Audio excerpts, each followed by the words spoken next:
Joy, Atlanta police say nothing is off the table in their investigation of the 8 killings at spas. They're still looking into whether this was a hate crime.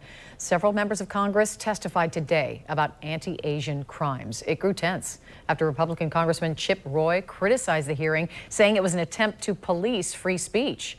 Representative Greg Meng of New York responded this way. I want to go back to something that Mr. Roy said earlier. Your president and your party and your colleagues can talk about issues with any other country that you want, but you don't have to do it by putting a bullseye on the back of Asian Americans across this country, on our grandparents, on our kids.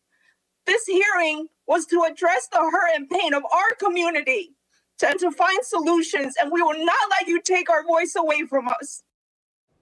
That was Representative Grace Meng. News 4 Jax reporter Marilyn Parker spoke with members of the Asian American community in Jacksonville. Marilyn, how are they taking the attack in Atlanta? Well, the business owner I spoke with says as a country, we can't just pay attention to minority communities when tragedy happens. Instead, she encourages everyone to create inclusive spaces to learn and to keep each other safe. Thank you, It wasn't easy for Winrighty to move to the U.S. from China and start a business. But like many Asian Americans, she took a chance. Now 3 years later, she says 2020 was the most trying year because of COVID-19 and the stigma it placed on her country. When the pandemic going on, I had that fears behind my back. I never know when I would encounter people like that. They just simply have a hate about us. It got worse Tuesday when 8 people were shot and killed in Atlanta, 6 of them of Asian descent. The shooter told police it wasn't racially motivated, but investigators are not ruling that out. Do you think it was a hate crime?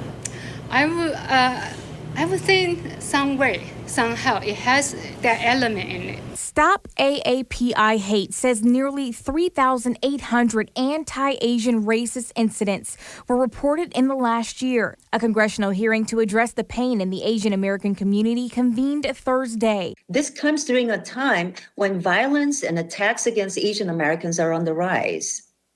The hate, the bias, and the attacks that we've seen against the Asian American community are unacceptable, and they must be stopped. Righty says we cannot wait to address problems when tragedy happens. Regardless of what happened, it's life. I do know them, but they are my brothers and sisters. She says we must work together to be the inclusive country that welcomed her years ago.